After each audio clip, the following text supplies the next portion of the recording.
Good morning. तो कैसे हैं आप लोग।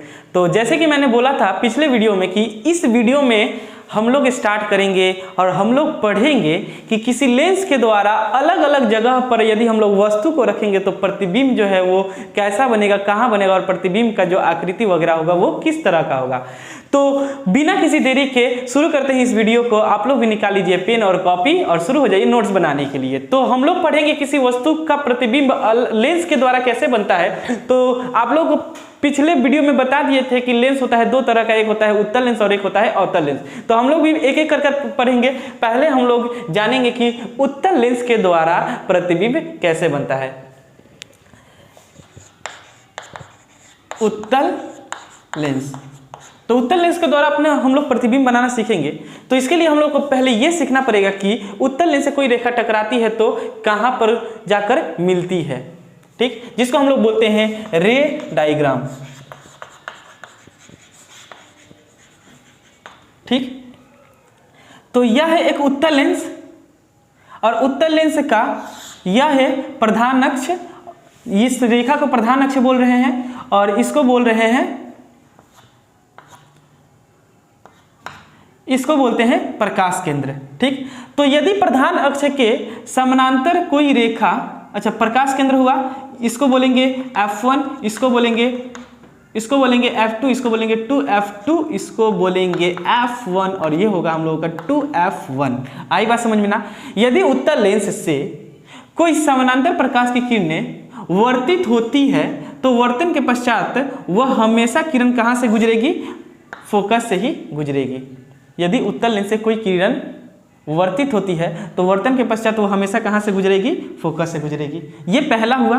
दूसरा क्या होता है कि यदि ये हम लोग का उत्तल लेंस है, ये प्रकाश केंद्र, इसको बोलेंगे F2, ये हो जाएगा 2F2, ये है 2F1 और इसको बोलेंगे ये है F1 और ये है 2F1। तो यदि कोई प्रकाश की किरण फोकस से होकर गुजरेगी, कहां से गुजरेगी, फोकस से होकर गुजरेगी, तो लेंस से वर्तन के पश्चात वो हमेशा प्रधान अक्ष के समानांतर ही टक्कर निकलेगी। आई बात समझ में ना। यदि कोई किरण, प्रकाश की किरण फोकस से गुजर रही है तो लेंस से वर्तन के पश्चात हमेशा ही प्रधान अक्ष के समानांतर निकलेगी, ठीक है ना। बस तो ये दो अगर रेखा हम लोग को पता चल जाएगा तो बस हम लोग प्रतिबिंब बनाना सीख जाएंगे। एकदम हलवा है भाई, ठीक। तो फटाफट इसको आप लोग अपने कॉपी में नोट कर लीजिए। इसके बाद हम लोग सीखते हैं कि प्रतिबिंब कैसे बनता है। तब तक इसको हम इरेज कर रहे हैं। तो अलग अलग जगह पर हम लोग प्रतिबिंब वस्तु को रखेंगे और जानेंगे कि प्रतिबिंब कहां पर बन रहा है। तो केस नंबर 1,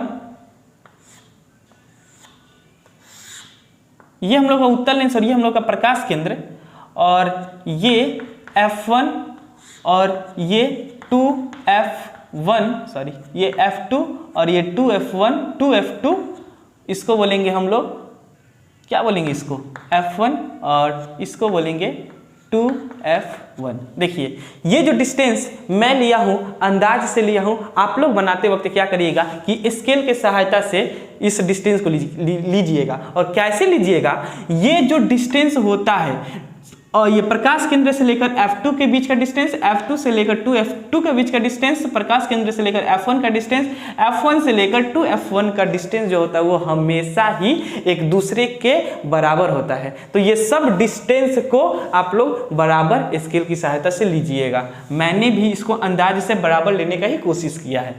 तो सबसे पहले हम लोग वस्तु को रख रहे हैं प्रकाश केंद्र और F1 के बीच में। तो देखते हैं कि प्रतिबिंब कहां बनता है। आई बात समझ में ना। तो प्रतिबिंब बनाने के लिए दो कम से कम किरण चाहिए ही। एक किरण हम लोग कहां से गुजारेंगे, एक किरण हम लोग गुजारेंगे प्रधान अक्ष के समानांतर। जो किरण, और अपने को पता है कि जो किरण प्रधान अक्ष के समानांतर गुजरती है वो वर्तन के पश्चात कहां से आकर मिलती है, हमेशा फोकस से निकलती है। और एक किरण को हम लोग कहां से गुजारेंगे, एक किरण को हम लोग गुजारेंगे प्रकाश केंद्र से। एक किरण को हम लोग प्रकाश केंद्र से गुजारेंगे और एक किरण को हम लोग फोकस से। तो ध्यान से देखिए प्रतिबिंब वहीं पर बनता है जहां पर दो किरणें आपस में कट करती है, लेकिन ये दोनों किरण जो है कहीं भी एक दूसरे को कट नहीं करेंगे। अर्थात ये बात ये हुआ कि ये दोनों किरण इधर में कहीं मिल ही नहीं सकती, ये उधर की तरफ जा रही है और ये नीचे की तरफ आ रही है, तो ये दोनों किरण तो इधर में कहीं नहीं मिल रही है, तो फिर मिलेगी कहां पर? तो हम लोग कल्पना करेंगे कि यह दोनों किरण जो है पीछे की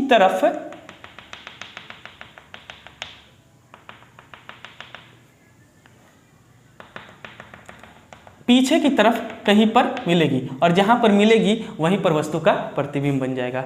आई बात समझ में? तो प्रतिबिंब कहां बन रहा है?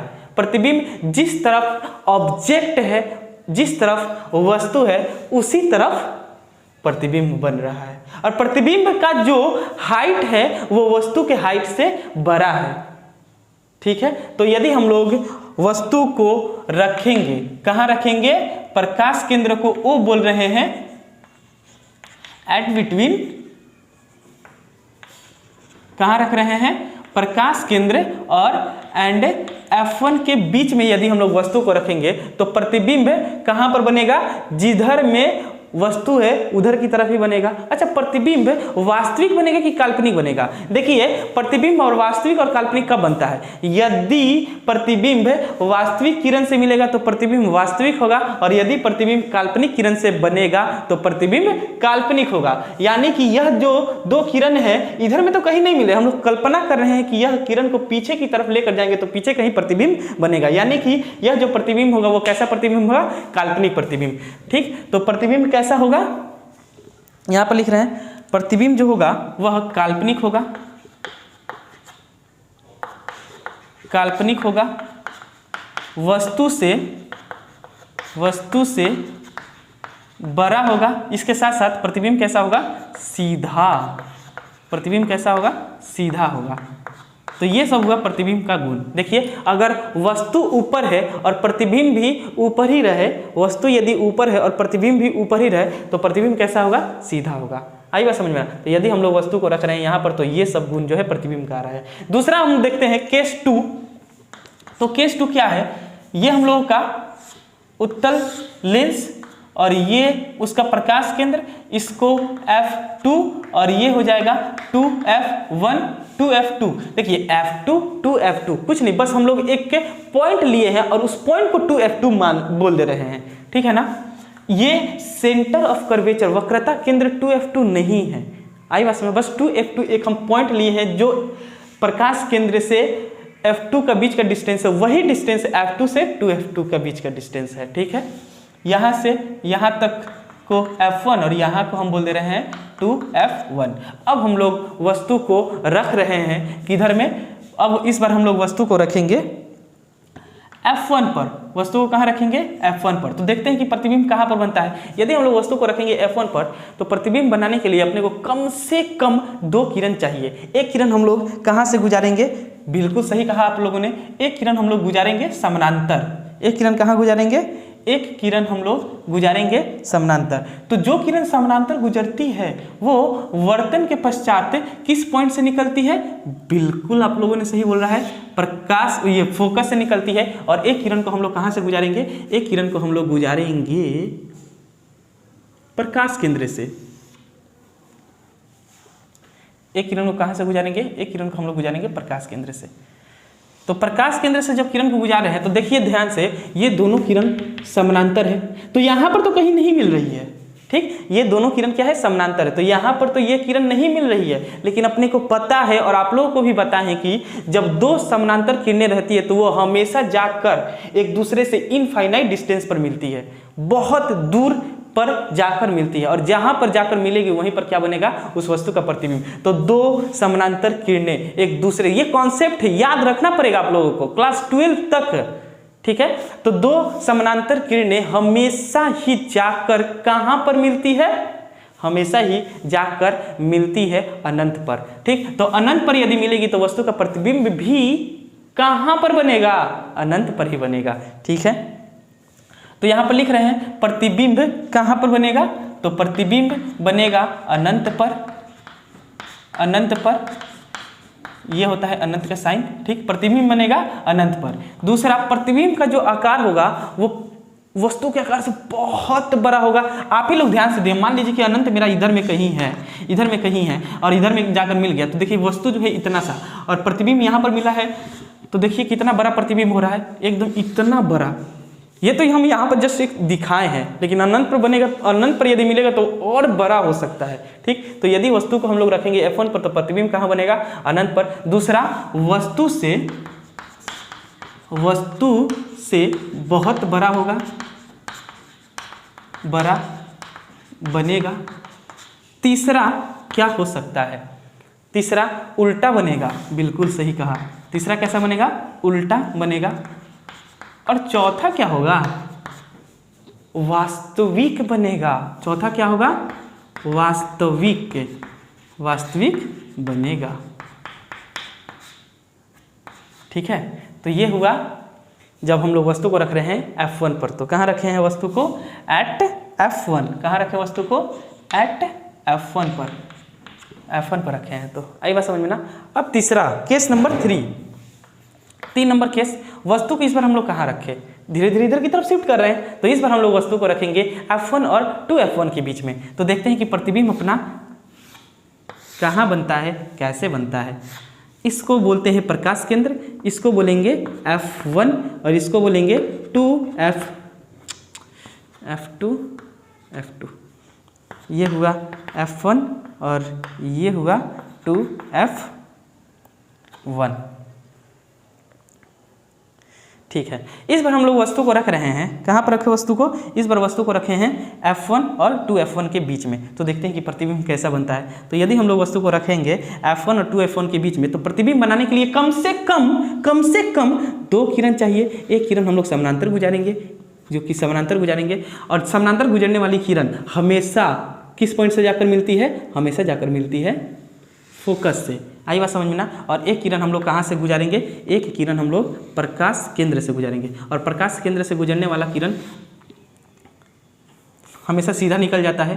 प्रकाश केंद्र से गुजरने वाला किरण क्या होता है, हमेशा सीधा निकल जाता है। तो देखिए ध्यान से, ये दोनों किरण इस पॉइंट पर कट कर रहे हैं, ये दोनों किरण इस पॉइंट पर कट कर रहे हैं, और जिस पॉइंट पर 2 किरणें कट करती है वहीं पर वस्तु का प्रतिबिंब बनता है। अर्थात वस्तु का प्रतिबिंब यहाँ पर बन रहा है। वस्तु का प्रतिबिंब कहाँ बन रहा है, यहाँ पर बन रहा है। आई बात समझ में ना। ठीक है, तो हम लोगों को पता भी चल गया कि वस्तु का प्रतिबिंब कहाँ बन रहा है। वस्तु का प्रतिबिंब बन रहा है अनंत और 2F2 के बीच में। इधर में कहीं अनंत है ना भाई, इधर में तो कहीं अनंत है। ठीक, तो प्रतिबिंब बन रहा है अनंत और 2F2 के बीच में। आ रहा है समझ में। बीच कहने का मतलब केवल इन दोनों के मिड पॉइंट नहीं, बीच मतलब इन दोनों के बीच में कहीं भी बन सकता है।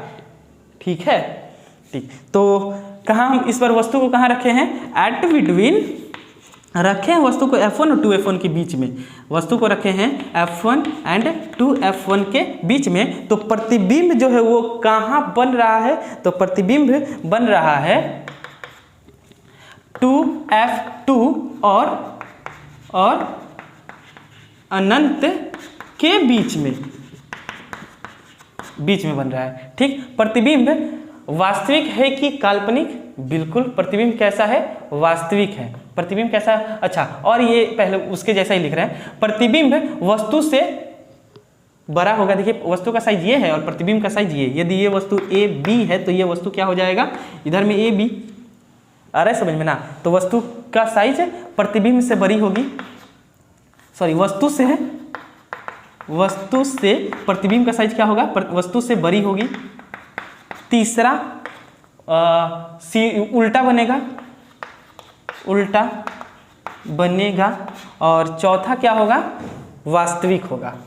क्योंकि कौन से किरण से बन रहा है, वास्तविक किरण से। हम लोग तो कल्पना करके नहीं ना मिला रहे, ये दोनों किरण, जो किरण गुजर रही थी वही किरण से मिल जा रही है, तो वास्तविक किरण से बनेगा। आ रहा है समझ में ना। तो ये हुआ तीसरा केस। अब हम लोग आते हैं केस नंबर 4, और केस नंबर 4 में हम लोग इस बार वस्तु को कहाँ रखेंगे, इस बार वस्तु को रखेंगे इधर की तरफ शिफ्ट कर रहे हैं, यानी कि इस बार वस्तु को कहाँ रखेंगे, 2F1 पर। चलिए बढ़िया, ये प्रकाश केंद्र, ये हुआ F1, ये हुआ 2F1, ये हुआ F2 और ये हुआ 2F2। तो इस बार यदि हम लोग वस्तु को रखेंगे, कहाँ रखे, बिल्कुल इस बार वस्तु को रखेंगे हम लोग वस्तु को रखे हैं कहाँ पर, वस्तु को रखे हैं 2F1 पर। तो देखते हैं कि प्रतिबिंब कहाँ बनता है। इसको थोड़ा सा और अपना इसको थोड़ा चेंज कर ले रहे हैं, थोड़ा सा और बड़ा, ठीक है। वस्तु को रखे हैं 2F1 पर, तो प्रतिबिंब कहाँ बनेगा, तो इसके लिए हम लोगों को देखना पड़ेगा, कम से कम 2 किरण मिलाना पड़ेगा। तो एक किरण हम लोग कहाँ से गुजारेंगे, एक किरण हम लोग गुजारेंगे प्रधान अक्ष के समानांतर, और प्रधान अक्ष के समानांतर गुजरने वाली किरण जो है वो हमेशा ही फोकस से जाकर गुजरती है। और एक किरण को हम लोग कहाँ से गुजारेंगे, प्रकाश केंद्र से। गुजर जा भाई। ये सब काम आप लोग स्केल से करिएगा, तभी बढ़िया से प्रतिबिंब जो है बन पाएगा।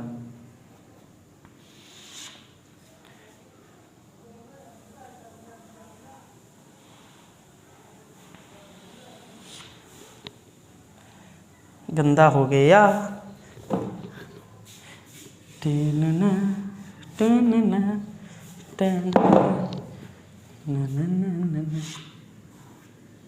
ये रहा, और इसका जो प्रकाश केंद्र से गुजर रहा था वो ये रहा, ठीक। यानी कि यहाँ पर मिल रहा है, तो जहाँ पर मिलता है दो किरण वहीं पर बनता है प्रतिबिंब। तो यहाँ पर बन रहा है वस्तु का प्रतिबिंब। आई बात समझ में ना।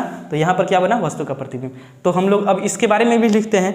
तो यदि हम लोग वस्तु को रखेंगे कहाँ पर, एट 2F1 पर रखेंगे, तो प्रतिबिंब कहाँ पर बनेगा, प्रतिबिंब बनेगा,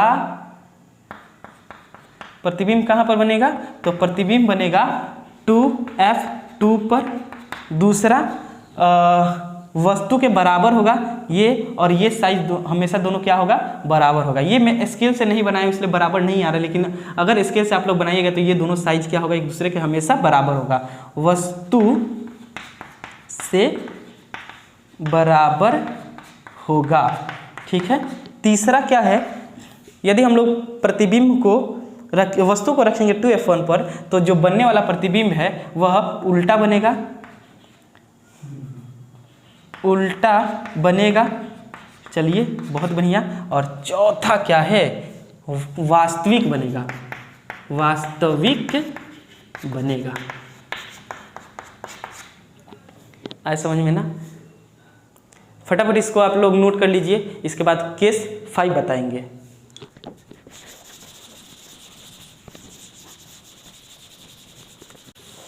केस 5, तो केस 5 क्या है, कहाँ रखी इस बार वस्तु को, इस बार हम लोग, ये हम लोगों का हो गया F1, ये है 2F2, और ये इधर में कहीं अनंत है, ये हो जाएगा F2, और ये है 2F2। चलिए वस्तु को इस बार हम लोग कहाँ रख रहे हैं, इस बार हम वस्तु को रखेंगे 2F1 के पीछे, यानी कि अनंत और 2F2 के बीच में, सॉरी अनंत और 2F1 के बीच में। तो प्रतिबिंब कहाँ बनेगा, प्रतिबिंब बनाने के लिए कम से कम 2 किरण चाहिए। एक किरण हम लोग गुजारेंगे कहाँ से,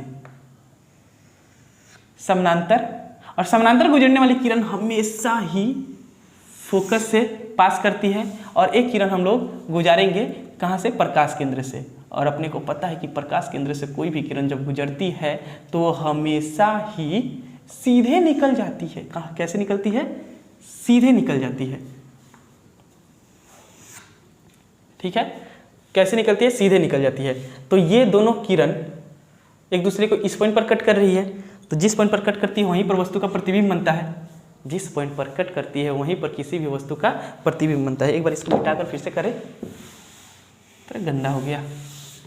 आप लोग स्केल से करिएगा, एकदम स्पष्ट सही बनेगा। ये तो हम अंदाज से ले रहे हैं, ठीक ना। ठीक, यहाँ पर मिला, तो जहाँ पर मिलता है वहीं पर वस्तु का प्रतिबिंब, जहाँ पर मिलता है वहीं पर वस्तु का प्रतिबिंब। तो इस पॉइंट पर मिल रहा है तो यहीं पर वस्तु का प्रतिबिंब हो जाएगा। ये हम लोगों का कौन सा पॉइंट था, ये था F2 और ये था 2F2। तो यदि हम लोग वस्तु को रख रहे हैं 2F1 और अनंत के बीच में, तो प्रतिबिंब कहाँ पर बन रहा है, प्रतिबिंब बन रहा है 2F1 और F2 के बीच में। चलिए पता चल गया ये भी। तो कहाँ हम लोग वस्तु को रखे थे, वस्तु को रखे थे हम लोग eight between infinite and 2F1 के बीच में। तो प्रतिबिंब जो मेरा बना है कहाँ बना है, F2 और 2F2 के बीच में, यहाँ पर प्रतिबिंब बना है। दूसरा क्या गुण हो, तो प्रतिबिंब का जो साइज है वो वस्तु के साइज से छोटी है। ध्यान से देखो, वस्तु इतना बड़ा, प्रतिबिंब इतना सा, तो प्रतिबिंब जो होगा वस्तु से छोटा होगा। प्रतिबिंब कैसा होगा, वस्तु से छोटा होगा। तीसरा क्या है, तो तीसरा है उल्टा होगा, बिल्कुल। और चौथा क्या है, चौथा है वास्तविक होगा, वास्तविक होगा। ठीक है, हो गया।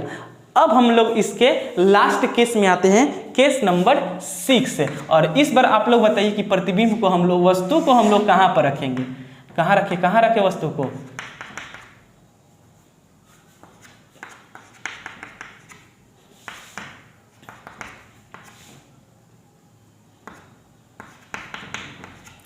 कहाँ रखे बोलिए।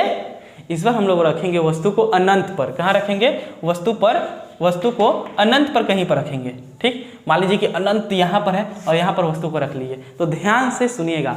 अनंत पर रहने वाली वस्तु से जितनी भी किरणें निकलती है, सभी किरणें एक दूसरे के क्या होती है, समानांतर होती है। अनंत, यदि कोई वस्तु अनंत पर है तो अनंत से जितनी भी किरण निकलेगी वो सबके सब किरण आपस में क्या होती है, समानांतर होती है। तो इसमें 2, 3, 4, 5 जितने भी किरण निकालो, सब किरण क्या होगा, आपस में समानांतर होगा। बिल्कुल, तो यहाँ से जो किरण निकल रही है सबके सब क्या होगा, आपस में समानांतर। तो यहाँ से समानांतर किरणें निकली, ऐसे निकल रही है और लेंस से वर्तित होने के बाद, हमेशा जब समानांतर किरणें लेंस से वर्तित होती है तो किस पॉइंट पर मिलती है, बिल्कुल सही बोला आप लोगों ने, तो वो मिलती है फोकस से। तो सारा समानांतर किरणें वर्तित होने के बाद किस पॉइंट से मिलेगी, फोकस से ही मिलेगी। फोकस पर मिल गई, बिल्कुल मिलेगी ही, फोकस पर मिल रही है। ठीक है, तो दो किरण एक दूसरे को फोकस पर कट करी, हाँ बिल्कुल फोकस पर कट की। तो यदि दो किरण एक दूसरे को फोकस पर कट करेगी तो कट करने के फलस्वरूप प्रतिबिंब कहाँ पर बनेगा, जहाँ पर कट करती है, तो प्रतिबिंब बनेगा फोकस पर। तो यहीं पर बन जाएगा वस्तु का प्रतिबिंब। बहुत ही इंपॉर्टेंट। ठीक है, तो यदि हम लोग वस्तु को रखे हैं, कहाँ रखे हैं, यदि हम लोग वस्तु को रखे हैं एट इनफाइनाइट, तो प्रतिबिंब कहाँ पर बना है, तो प्रतिबिंब बना है फोकस पर, यानी कि F2 पर प्रतिबिंब बना है, F2 पर प्रतिबिंब बना है। दूसरा गुण क्या होगा, प्रतिबिंब का जो साइज होगा वो पॉइंट साइज होगा। कैसा साइज होगा, बहुत छोटा पॉइंट साइज। ठीक है, या फिर बहुत ही छोटा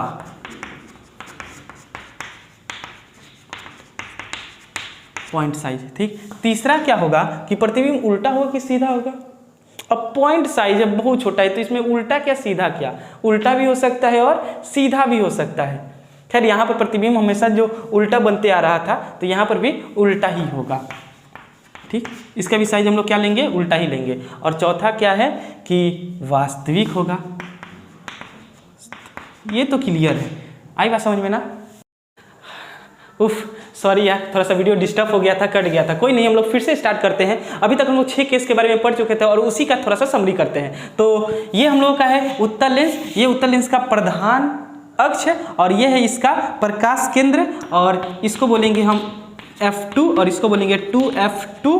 ये हो जाएगा F1 और ये हो जाएगा 2F1।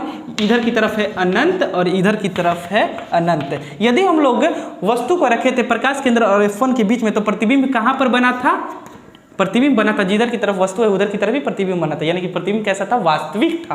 प्रतिबिंब कैसा था, काल्पनिक प्रतिबिंब था। ठीक, यदि हम लोग अब वस्तु को रखेंगे F1 पर, तो प्रतिबिंब कहाँ बनेगा, प्रतिबिंब बनेगा इनफाइनाइट, अनंत पर बनेगा। यदि हम लोग वस्तु को रखेंगे F1 और 2F1 के बीच में, तो प्रतिबिंब कहाँ बनेगा, इनफाइनाइट और 2F2 के बीच में। यदि हम लोग वस्तु को रखेंगे 2F1 पर, तो प्रतिबिंब कहाँ बनेगा, 2F1 पर, तो प्रतिबिंब बनेगा 2F2 पर, और दोनों का जो साइज होगा वो सेम होगा। यदि हम लोग वस्तु को रखेंगे 2F1 और अनंत के बीच में, तो प्रतिबिंब कहाँ बनेगा, प्रतिबिंब बनेगा 2F2 और F2 के बीच में। और यदि हम लोग वस्तु को रखेंगे अनंत पर, तो प्रतिबिंब कहाँ बनेगा, प्रतिबिंब बनेगा फोकस पर। ठीक है, फटाफट इसको नोट कर लीजिए। इसके बाद हम लोग सीखेंगे कि अवतल लेंस के द्वारा प्रतिबिंब कैसे बनता है। तब तक इसको हम इरेज कर रहे हैं।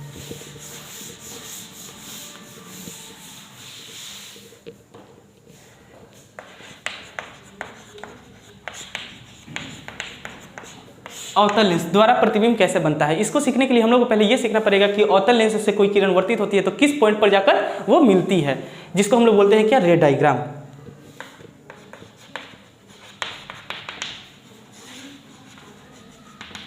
ठीक, तो ये है अवतल लेंस और ये अवतल लेंस का ये प्रकाश केंद्र, ये हो जाएगा F1, इसको बोलेंगे F2, इधर में 2F2 और ये इधर की तरफ है F2F2। तो यदि अवतल लेंस के प्रधान अक्ष से के समानांतर कोई किरण गुजर रही है तो हमेशा वर्तन के पश्चात कहाँ पर मिलेगी, इधर की। वो तो अवतल लेंस से कोई किरण जो है वो तो डाइवर्ज हो जाती है, वो तो किरण क्या होती है, डाइवर्ज हो जाती है ना। तो क्या होगी, हम लोग उसको फोकस से इधर की तरफ मिलाएंगे, यानी कि प्रकाश प्रधान अक्ष से कोई किरण समानांतर गुजर रही है तो हमेशा कहाँ से मिलेगी, फोकस से मिलेगी। दूसरा है ये हम लोग का अवतल लेंस, ये प्रधान प्रकाश केंद्र, इसको बोलेंगे F1, ये हो जाएगा 2F1, ये है F2 और ये है 2F2। यदि हम लोग प्रकाश के किरण को फोकस से गुजारेंगे तो लेंस से वर्तित होने के बाद वो हमेशा सीधे निकल जाएगी। बस ये दो चीज़ याद रखिएगा तो प्रतिबिंब जो है वो आसानी से आप लोग बना लीजिएगा। क्या क्या याद रखना है, यदि प्रकाश की किरण समानांतर गुजरेगी तो फोकस से मिलेगी और यदि प्रकाश की किरण प्रकाश केंद्र से गुजरेगी तो सीधे निकल जाएगी। चलिए प्रतिबिंब बनाना सीखते हैं। तो प्रतिबिंब बनाने के लिए हम लोग लेते हैं एक अवतल लेंस। अवतल लेंस का ये होगा प्रकाश, ये प्रधान अक्ष, ये हुआ प्रकाश केंद्र, इसको बोलेंगे F2, ये हो जाएगा 2F2, ये हो जाएगा F1 और इसको बोलेंगे 2F1। कहाँ पर प्रतिबिंब बनेगा, वस्तु को कहाँ रखेंगे, तो ठीक है ना। तो ध्यान से सुनिए, अवतल लेंस के द्वारा यदि वस्तु को कहीं भी आप लोग रखिएगा, चाहे यहाँ रखिए, यहाँ रखिए, यहाँ रखिए, कोई फर्क नहीं पड़ता, प्रतिबिंब हमेशा ही काल्पनिक ही बनेगी। ठीक ना, प्रतिबिंब हमेशा कैसी बनेगी, काल्पनिक। अगर हम लोग प्रकाश केंद्र प्रधान अक्ष के किसी भी बिंदु पर यदि हम लोग वस्तु को रखेंगे, हम एक रेंडमली बिंदु चूज कर रहे हैं, यहाँ पर आप लोग कहीं भी रखिए, प्रतिबिंब हमेशा ही कहाँ बनेगा, कैसा बनेगा, काल्पनिक ही बनेगा। ठीक है ना। तो चलिए इसका प्रतिबिंब बनाते हैं। तो प्रतिबिंब बनाने के लिए कम से कम 2 किरण चाहिए। एक किरण को हम लोग कैसे गुजारेंगे, समानांतर, और जो किरण समानांतर गुजरती है अपने को पता है कि वह वर्तित होने के बाद फोकस से मिलती हुई प्रतीत होगी। यदि वह अवतल लेंस है तो एक तो किरण फोकस से मिलती हुई प्रतीत हो रही है और दूसरा किरण हम लोग कहाँ से गुजारेंगे, दूसरा हम लोग किरण गुजारेंगे प्रकाश केंद्र से। और अपने को पता है कि जो किरण प्रकाश केंद्र से गुजरती है वो हमेशा क्या होती है, सीधे निकल जाती है। अरे 2 किरण कहाँ पर मिल रही है एक दूसरे से, बिल्कुल इस पॉइंट पर मिलती है। और 2 किरण जहाँ पर एक दूसरे से मिलती है वहीं पर क्या बनता है, किसी भी वस्तु का प्रतिबिंब बनता है। यानी कि यहाँ पर वस्तु का क्या बन रहा है, प्रतिबिंब बन रहा है। ठीक है, यहाँ पर क्या बना, वस्तु का प्रतिबिंब। अब वस्तु का जो प्रतिबिंब बना है वो काल्पनिक किरण से बना है कि वास्तविक किरण से बना है। ध्यान से अगर देखिएगा तो ये किरण इधर की तरफ जा रहा था और इधर की तरफ डाइवर्ज हो गया। हम लोग क्या किए, कल्पना कर इसको फोकस की तरफ मिलाए, यानी कि इस काल्पनिक किरण से बनने वाला जो प्रतिबिंब होगा वो प्रतिबिंब कैसा होगा, काल्पनिक ही होगा। ठीक, तो पहला गुण क्या है, पहला गुण है प्रतिबिंब काल्पनिक होगी, काल्पनिक होगी।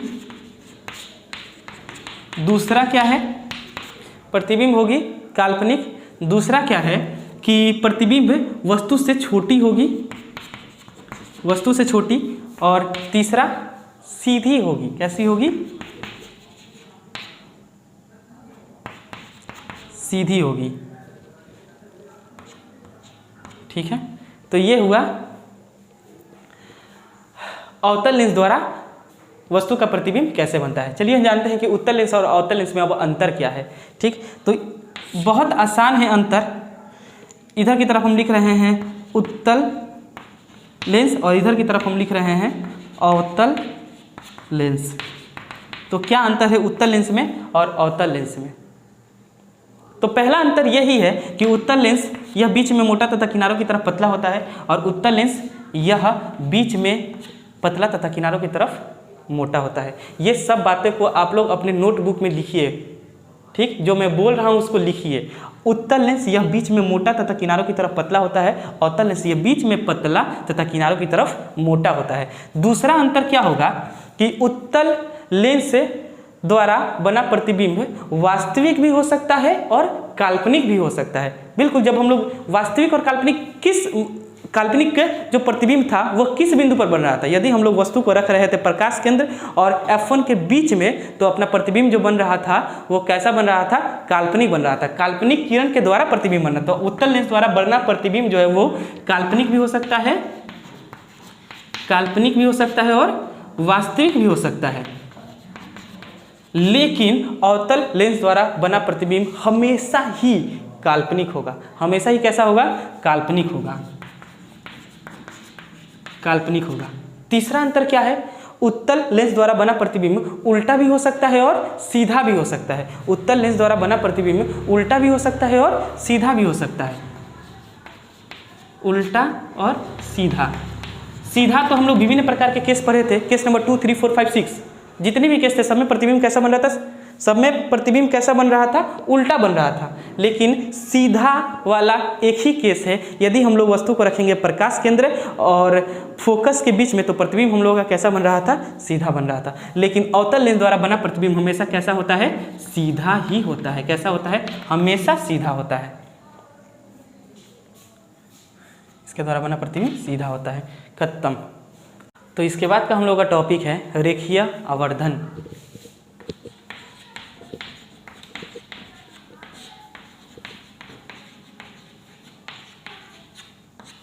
रेखीय आवर्धन,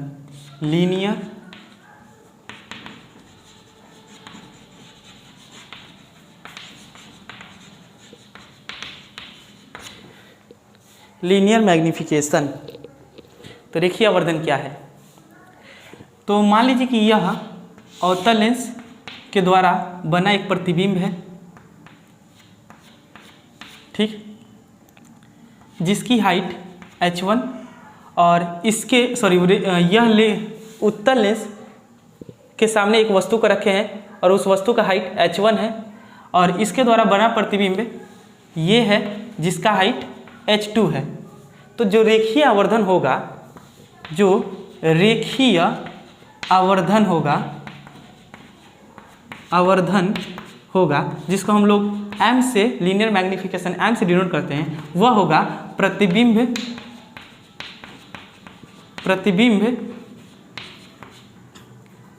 का हाइट, प्रतिबिंब की ऊंचाई या फिर लंबाई बोल देते हैं, तथा वस्तु की लंबाई का अनुपात होता है। रेखीय आवर्धन क्या होता है, तो रेखीय आवर्धन जो है वो प्रतिबिंब की लंबाई तथा वस्तु की लंबाई का अनुपात होता है। अगर डिफिनेशन इसका पूछा जाएगा कि रेखीय आवर्धन क्या होता है, तो रेखीय आवर्धन लेंस द्वारा बने प्रतिबिंब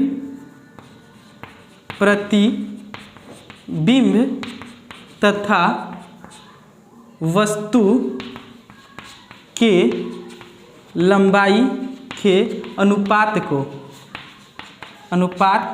को रेखीय आवर्धन कहते हैं। रेखीय आवर्धन कहते हैं, रेखीय आवर्धन कहते हैं। तो ये तो एक रेखीय आवर्धन का डिफिनेशन हुआ। इसके साथ एक और डिफिनेशन होता है। मान लीजिए कि प्रकाश केंद्र से वस्तु का हाइट u तथा प्रकाश केंद्र से वस्तु के बीच की दूरी u तथा प्रकाश केंद्र से प्रतिबिंब के बीच की दूरी v है। तो जो रेखीय आवर्धन होता है लेंस द्वारा बने प्रतिबिंब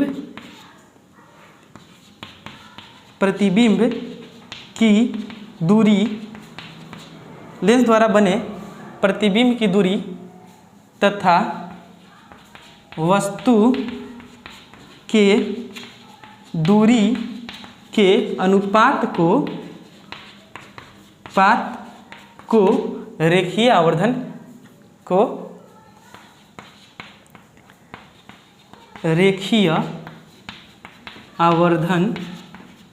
कहते हैं। ठीक, इसको क्या कहते हैं? रेखीय आवर्धन कहते हैं। यानी कि अगर रेखीय आवर्धन बराबर क्या आएगा? प्रतिबिंब की दूरी प्रकाश केंद्र से, और प्रकाश केंद्र से प्रतिबिंब की दूरी कितनी है? v, और वस्तु की दूरी प्रकाश केंद्र से वस्तु से प्रकाश केंद्र की दूरी कितनी है? u। तो ये क्या हो जाएगा? रेखीय आवर्धन। तो रेखीय आवर्धन के यहाँ से दो फॉर्मूला पता चला। आई बात समझना? रेखीय आवर्धन की कोई इकाई नहीं होती, इकाई नहीं होती। क्यों? क्योंकि यह समान भौतिक राशियों से मिली हुई है। ऊपर भी लंबाई है, नीचे भी लंबाई है। लंबाई की इकाई क्या होता है? सेंटीमीटर। अगर सीजीएस में रखेगा तो सेंटीमीटर, और एसआई में रखेगा तो मीटर। तो सेंटीमीटर दोनों ही कट जाएगा, इसका कोई इकाई बचा ही नहीं। तो रेखीय आवर्धन की कोई इकाई नहीं होती है। अब ये रेखीय आवर्धन बनाते समय हम लोग साइन का बहुत ध्यान रखते हैं, और वो साइन किस तरह का रहता है? यदि वस्तु उल्टी है तो हम लोग साइन माइनस लेंगे, और यदि वस्तु सीधी है तो हम लोग साइन कैसा लेंगे? प्लस लेंगे। जैसे कि मान लीजिए कि यह एक उत्तल लेंस है, और उत्तल लेंस ये वस्तु है, और इस वस्तु का हाइट जो है, इस वस्तु का हाइट मान लीजिए कि 2 सेंटीमीटर, और इसके द्वारा बना प्रतिबिंब जिसका हाइट 5 सेंटीमीटर। तो जो रेखीय आवर्धन होगा वो वस्तु की प्रतिबिंब की हाइट तथा वस्तु की हाइट है, प्रतिबिंब की हाइट कितनी है? 5 सेंटीमीटर। लेकिन हम लोग यहाँ पर इस बार क्या लेंगे? हम लोग लेंगे 5 ना कर यहाँ पर एक 6 कर दें, कटाने में आसानी होगा। हम लोग लेंगे -6, और वस्तु की हाइट कितनी है? 2, कट गया, कितना बचा? -3। तो रेखीय आवर्धन कितना आया? -3 आया। माइनस यह बता रहा है कि प्रतिबिंब कैसा है? उल्टा है। रेखीय आवर्धन के साइन से हम लोगों को पता चलता है कि प्रतिबिंब का गुण क्या है। माइनस यह बता रहा है कि प्रतिबिंब कैसा है? प्रतिबिंब जो है वो उल्टा है। आया बात समझ में ना? ठीक, अगर मान लीजिए कि रेखीय आवर्धन का वैल्यू 1 हो जाए, रेखीय आवर्धन का वैल्यू क्या हो जाए? 1 हो जाए। किस लेंस का रेखीय आवर्धन कितना है? 1 है। इसका मतलब क्या है? तो इस रेखीय आवर्धन का वैल्यू तभी 1 होगा जब वस्तु की हाइट और प्रतिबिंब की हाइट सेम होगी। अगर वस्तु की हाइट प्रतिबिंब की हाइट सेम नहीं होगी तो रेखीय आवर्धन कभी भी 1 नहीं हो सकता है। मान लीजिए कि यहाँ पर एक वस्तु है 2 सेंटीमीटर, और प्रतिबिंब भी यदि 2 सेंटीमीटर का हो रहा है, 2 सेंटीमीटर का हो रहा है, तो अगर हम लोग यहाँ से रेखीय आवर्धन निकालना शुरू करेंगे तो -2/2 कितना आ गया? -1। 1 आया ना? 1 आया ना? तो 1 से हम लोगों को क्या पता चलता है? 1 से पता चलता है कि प्रतिबिंब और वस्तु का हाइट क्या है? सेम है। और साइन यह डिनोट करता है कि प्रतिबिंब कैसा है? उल्टा है। आ रहा है समझ में? बिल्कुल ठीक। उसी तरह से अगर हम लोग यहाँ से डिस्टेंस से अगर निकालना शुरू करेंगे तो यदि वस्तु जिधर की तरफ है उधर की तरफ अगर प्रतिबिंब भी रहेगा तो हम लोग साइन को क्या लेंगे? माइनस लेंगे। मान लीजिए कि ये हम लोगों का वस्तु है, इधर यहाँ पर कर रहे हैं, ये हम लोगों का लेंस, और यहाँ इधर की तरफ वस्तु और इधर की तरफ ही प्रतिबिंब बन रहा है। ठीक, तो जिधर की तरफ वस्तु है उधर ही प्रतिबिंब बन रहा है। तो रेखीय आवर्धन जो लेंगे वो प्रकाश केंद्र से प्रतिबिंब की दूरी, मान लीजिए कि प्रकाश केंद्र से प्रतिबिंब की दूरी 6 सेंटीमीटर और प्रकाश केंद्र से वस्तु के बीच की दूरी 2 सेंटीमीटर है। तो रेखीय जो आवर्धन होगा वो क्या होगा? पहले तो 6 लेंगे, लेकिन साइन क्या होगा? यदि वस्तु जिस तरफ है उधर ही प्रतिबिंब बन रहा है तो प्लस होगा, और वस्तु जिस तरफ है उसके अपोजिट के तरफ प्रतिबिंब बन रहा है तो साइन क्या होगा? माइनस होगा। तो यहाँ पर क्या हो जाएगा? कट गया। रेखीय आवर्धन कितना आया? 3 आया। आई बात समझ में ना? अब इसका फटाफट इसको नोट कर लीजिए, इसके बाद एक इसका न्यूमेरिकल करते हैं। तो एक क्वेश्चन ये है कि यदि किसी वस्तु की लंबाई 5 सेंटीमीटर तथा उसे प्रकाश केंद्र से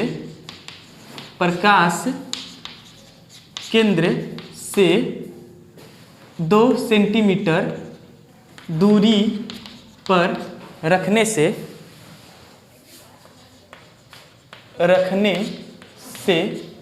प्रकाश केंद्र से 2 सेंटीमीटर दूरी पे रखने से 10 सेंटीमीटर लंबा प्रतिबिंब प्रतिबिंब बनता है। तो रेखीय आवर्धन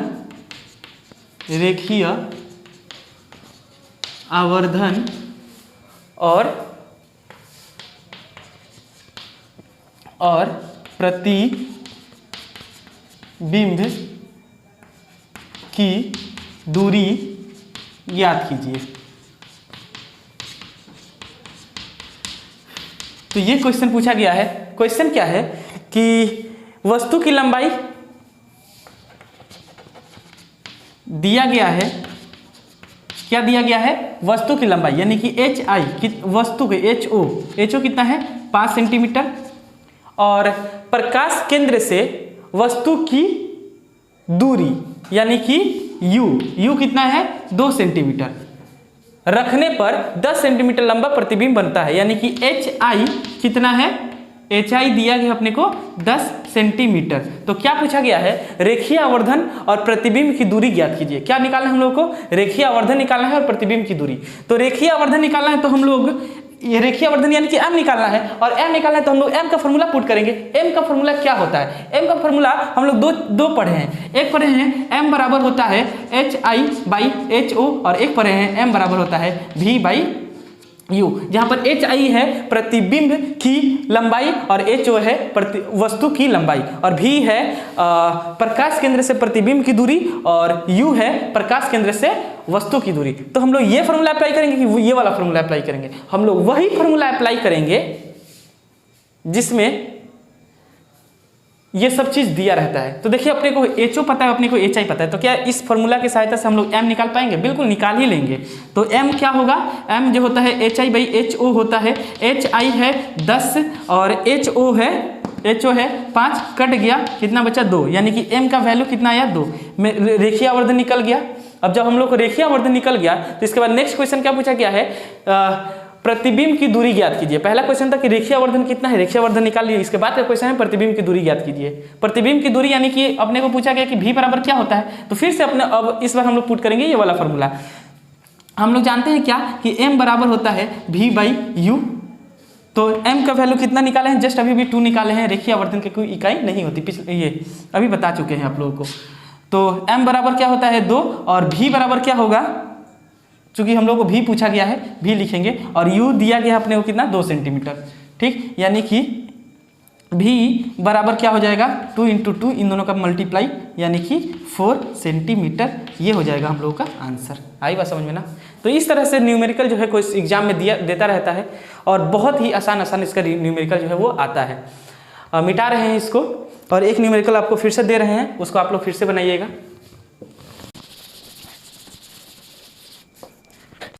यदि प्रतिबिंब का रेखीय आवर्धन यदि प्रतिबिंब की लंबाई HI 4 सेंटीमीटर और वस्तु से प्रतिबिंब की दूरी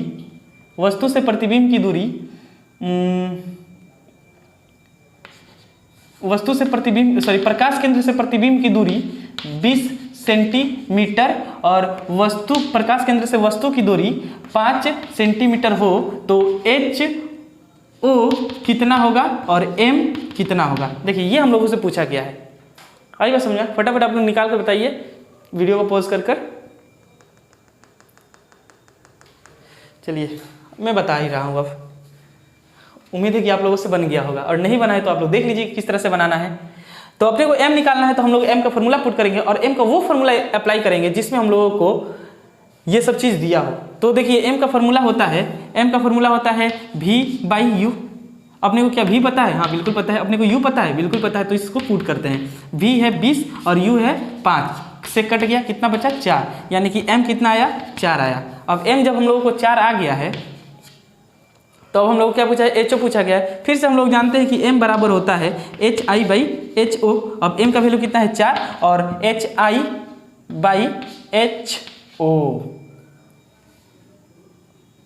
ठीक है, तो HI का वैल्यू कितना होता है? HI का भी जो वैल्यू है वो कितना है? HI का 4 बराबर हो जाएगा। HI जो 4 दिया गया है और HO इतना है, 4 से 4 कट गया, यानी कि HO कितना आया 1 सेंटीमीटर। हाइट ऑफ ऑब्जेक्ट कितना है 1 सेंटीमीटर। आई बात समझ में ना।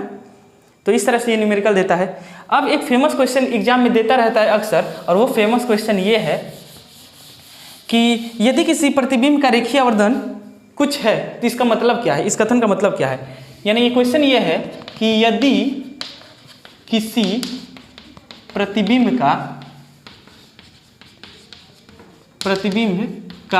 रेखीय आवर्धन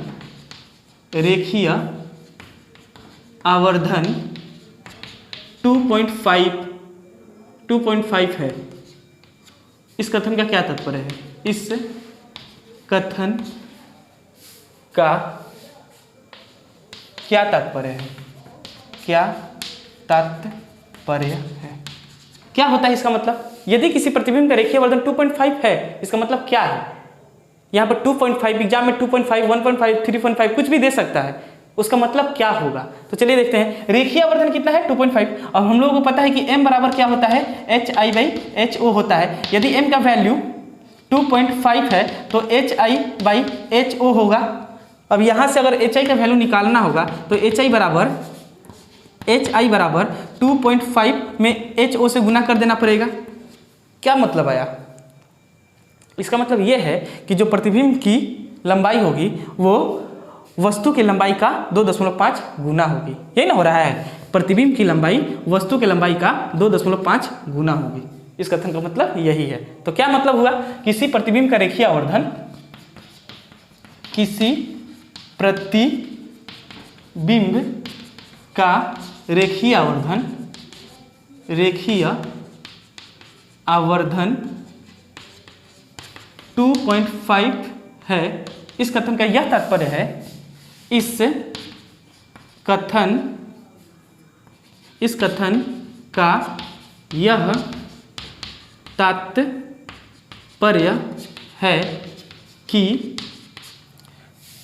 तात्पर्य है कि प्रतिबिंब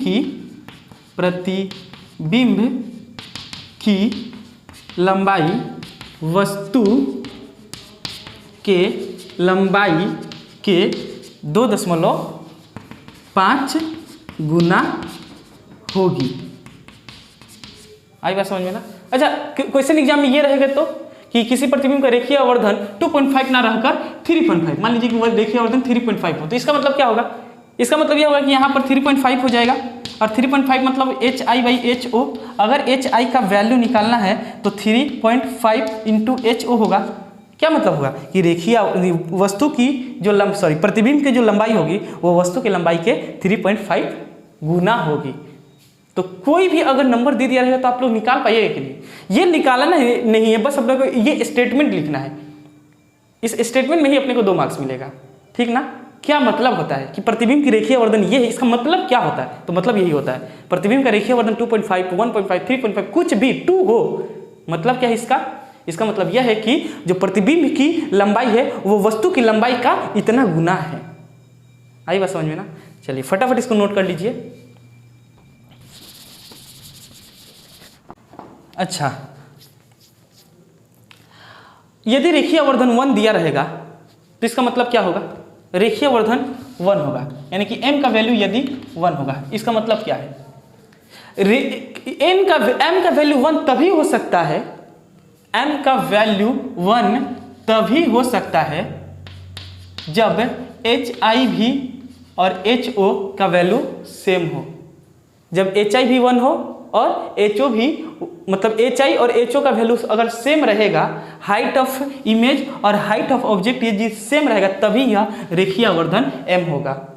मान लीजिए कि एक वस्तु की लंबाई 2 सेंटीमीटर और एक वस्तु का प्रतिबिंब की लंबाई 2 सेंटीमीटर, तो रेखीय आवर्धन क्या होगा, तो 2/2 कितना आया 1। यदि प्रतिबिंब की लंबाई 4 सेंटीमीटर और वस्तु की लंबाई 4 सेंटीमीटर होगा तो रेखीय आवर्धन क्या होगा 4/4, यानी कि 1।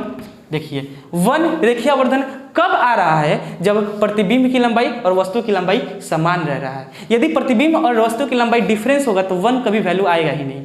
विश्वास नहीं है तो देख लीजिए, अगर हम प्रतिबिंब यहाँ पर HO लिख दे रहे हैं। यदि हम लोग प्रतिबिंब की लंबाई को 8 सेंटीमीटर ले और HO को 4 सेंटीमीटर ले तो रेखीय आवर्धन क्या होगा? तो रेखीय आवर्धन 8/4 यानी कि 2 आएगा, 1 नहीं आएगा। 1 किस कंडीशन में आएगा? यदि प्रतिबिंब की लंबाई और वस्तु की लंबाई सेम रहेगा। तो अगर रेखीय आवर्धन 1 रहेगा तो इससे हम लोग क्या समझेंगे कि प्रतिबिंब और वस्तु की लंबाई क्या है? सेम है। आई बात समझ में ना? अच्छा, क्या होगा कि यदि रेखीय आवर्धन 1 से छोटा होगा और रेखीय आवर्धन यदि 1 से बड़ा होगा, यदि m का वैल्यू बड़ा होगा 1 से और m का वैल्यू यदि छोटा होगा 1 से, तो पहले बड़ा वाला करते हैं। m का वैल्यू 1 से बड़ा कब होगा? m का वैल्यू 1 से बड़ा तभी होगा जब हाइट ऑफ इमेज यानी कि प्रतिबिंब की लंबाई वस्तु की लंबाई से ज़्यादा होगी। देख लीजिए, अगर हम लोग प्रतिबिंब की लंबाई 8 सेंटीमीटर लिए हैं और वस्तु की लंबाई को 4 सेंटीमीटर लिए हैं, तो हम लोग का रेखीय आवर्धन कितना है? आया है 2, 1 से ज़्यादा आया है। प्रतिबिंब की लंबाई यहाँ पर क्या है? ज़्यादा है ना, और वस्तु की लंबाई क्या है? छोटा है।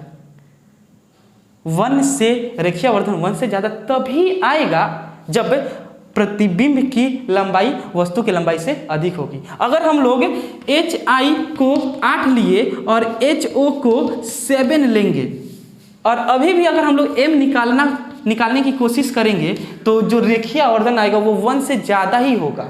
निकालिए, 8 को 7 से भाग देते हैं, 7 एकम 7, 1 बचा, दशमलव लेते हैं 0, 7 एकम 7, कितना बचा? 3 बचा, 0, 7 दूनी 14, 7 तरीके गई, 7 चौक 28, कितना बचा? 2, 1.14 एक से तो ज़्यादा है ना। अगर हम लोग नंबर लाइन को बैठाएंगे, यहाँ पर 0, यहाँ पर 1, यहाँ पर 2, यहाँ पर 3, 1 और 2 के बीच में क्या आएगा? 1.1, 1.2, 1.3, 1.4 वगैरह आता है ना। ठीक, तो देखिए, अगर वस्तु की लंबाई प्रतिबिंब की लंबाई से छोटी हो रही है तो रेखीय आवर्धन जो होगा वो हमेशा 1 से ज़्यादा ही होगा। तो कभी भी यदि रेखीय आवर्धन 1 से ज़्यादा होगा तो प्रतिबिंब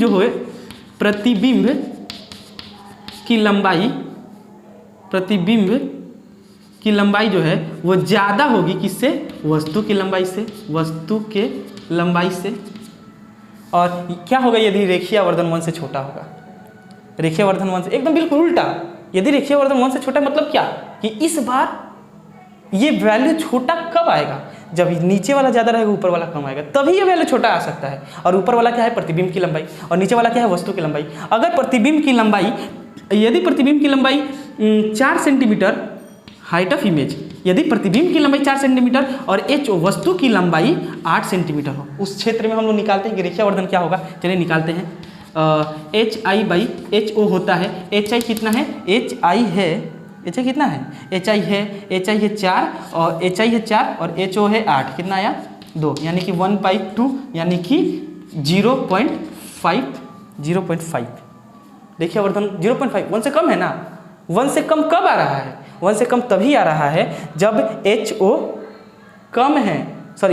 ज़्यादा है HI से। वस्तु की लंबाई प्रतिबिंब की लंबाई से ज़्यादा होगी तो रेखीय आवर्धन 1 से कम होगा। यहाँ पर लिख रहे हैं क्या कि यहाँ पर इस बार क्या होगा? वस्तु की लंबाई ज़्यादा होगी किससे? प्रतिबिंब की लंबाई से। प्रतिबिंब की लंबाई से। ठीक, तो नंबर यह डिसाइड देता है। अगर 1 रहेगा, रेखीय आवर्धन 1 रहेगा तो प्रतिबिंब की लंबाई और वस्तु की लंबाई सेम। यदि रेखीय आवर्धन 1 से छोटा रहेगा तो वस्तु की लंबाई ज़्यादा रहेगा और प्रतिबिंब की लंबाई छोटा रहेगा। यदि रेखीय आवर्धन 1 से बड़ा होगा तो प्रतिबिंब की लंबाई बड़ा और वस्तु की लंबाई छोटी होगी। तो ये हुआ रेखीय आवर्धन के मैग्नीट्यूड यानी कि नंबर का मतलब। और प्लस माइनस साइन क्या बताता है? यदि रेखीय आवर्धन धनात्मक है, रेखीय आवर्धन क्या है? धनात्मक मतलब पॉजिटिव, धनात्मक। और तो रेखीय आवर्धन यदि धनात्मक रहेगा इसका मतलब क्या है? रेखीय आवर्धन धनात्मक तभी होगा जब प्रतिबिंब सीधी होगी। प्रतिबिंब कैसी होगी? सीधी होगी, यानी कि वस्तु भी ऊपर है और प्रतिबिंब भी ऊपर बन रहा है, तो रेखीय आवर्धन क्या होगा? धनात्मक होगा। और रेखीय आवर्धन यदि ऋणात्मक रहे मतलब साइन, केवल साइन क्या बता रहा है, यदि रेखीय आवर्धन ऋणात्मक रहे तो इसका मतलब क्या हुआ, ऋणात्मक। तो इसका मतलब क्या हुआ कि प्रतिबिंब जो है उल्टी बनी है।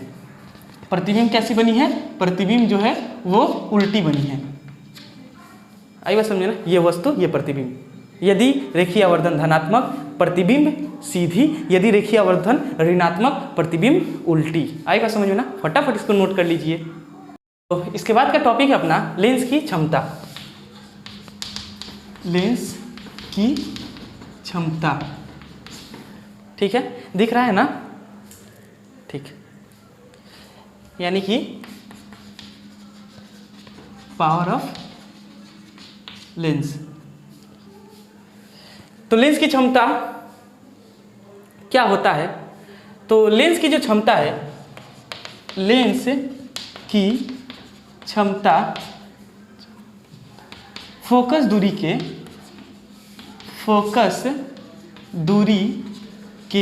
विलोमानुपात होता है।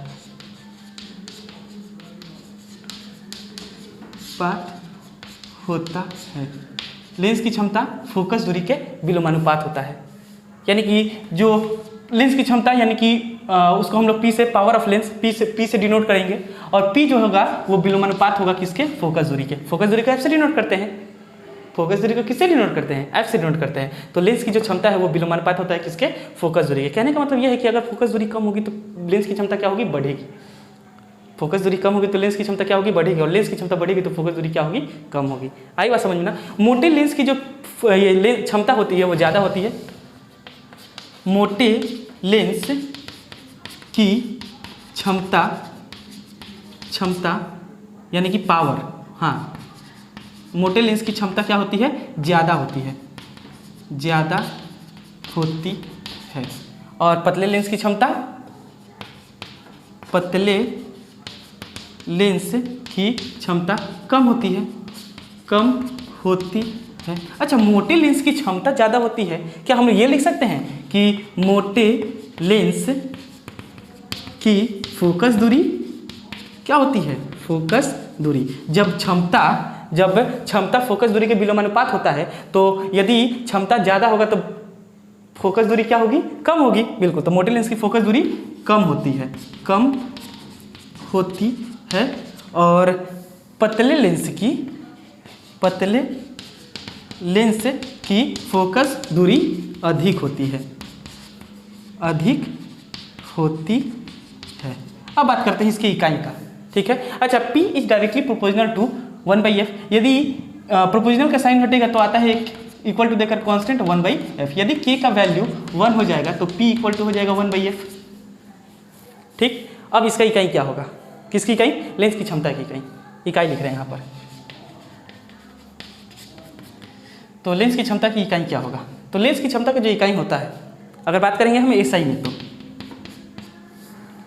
तो लेंस की क्षमता की इकाई निकालने के लिए अगर हम लोग फोकस दूरी की इकाई निकालेंगे तो लेंस की क्षमता की इकाई निकल जाएगा। फोकस दूरी की इकाई क्या होता है, मीटर। SI पद्धति में दूरी की इकाई क्या होगा, मीटर। तो P का इकाई 1/m लिख सकते हैं, यानी कि P का जो इकाई हो जाएगा वो मीटर इनवर्स। P का इकाई क्या होगा, मीटर इनवर्स। P का इकाई क्या होगा, मीटर इनवर्स। या फिर इसका जो व्यवहारिक इकाई होता है, लेंस की क्षमता की व्यवहारिक इकाई डायप्टर होता है। लेंस की क्षमता की व्यवहारिक इकाई क्या होता है, तो व्यवहारिक इकाई होता है डायप्टर। व्यवहारिक इकाई डायप्टर। तो ये हो गया हम लोग का लेंस की क्षमता। तो संपूर्ण लेंस टॉपिक कंप्लीट। अब आप लोगों का एक ही काम पर बच गया है, पढ़ते रहिए और जी जान से मेहनत करिए, बिल्कुल अच्छा स्कोर आएगा ही। आज के लिए फिलहाल इतना ही। All the very best.